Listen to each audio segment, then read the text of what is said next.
কক্সবাজারের রামুতে বিপুল পরিমাণ ভারী আগ্নেয়াস্ত্র জব্দ করেছে আইনশৃঙ্খলা বাহিনী। এই অভিযানে অস্ত্রের ম্যাগাজিন ছিল ১৫০০-এর বেশি। স্থানীয়দের দাবি, আগামী জাতীয় সংসদ নির্বাচন বানচাল করতে বা আরাকান আর্মির জন্যই এসব অস্ত্র আনা হচ্ছিল। ৩২ বস্তা অস্ত্র উদ্ধার নিয়ে কক্সবাজার প্রতিনিধি অর্পণ বড়ুয়ার পাঠানো তথ্যচিত্রে বিস্তারিত জানাচ্ছেন শেখ ফরিদ।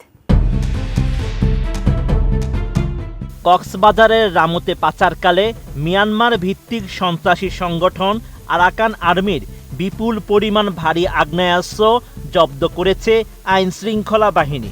18 ডিসেম্বর ভোররাতে রামু নাইখংছড়ি সড়ক দিয়ে মিয়ানমার সীমান্তে যাওয়ার পথে এসব অস্ত্র জব্দ করে পুলিশ। ৩২ বস্তা অস্ত্র পাচারের সময় ৩ জনকে আটক করা হয়। আটককৃতরা হলেন শাহজাহান, মোহাম্মদ ইলিয়াস এবং আতিকুর রহমান। সব মশার বিরুদ্ধে সুরক্ষা দিতে এলো বসুন্ধরা এক্সট্রিম অ্যারোসল, মশার বিরুদ্ধে এক্সট্রিম সুরক্ষা।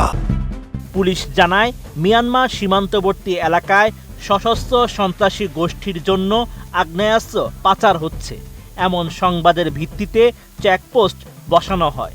এরপর ভোররাত ২টার দিকে একটি মিনি ট্রাক থামানোর সংকেত দিলে চালক ও তার সহযোগীরা পালানোর চেষ্টা করে। পরে ধাওয়া দিয়ে ৩ জনকে আটক করা হয়। এ সময় গাড়িটি তল্লাশি করে ৩২টি প্লাস্টিকের বস্তায় রাখা মোট ১,৬০০টি বাউন্ডলি উদ্ধার করা হয়।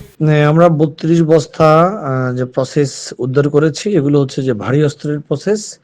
এগুলো আসামিদেরকে জিজ্ঞাসাবাদে তারা স্বীকার করেছে যে এগুলো সশস্ত্র যে সন্ত্রাসী গোষ্ঠী আছে তাদেরকে সরবরাহ করার জন্য তারা এগুলো চট্টগ্রাম থেকে আমদানি করেছে।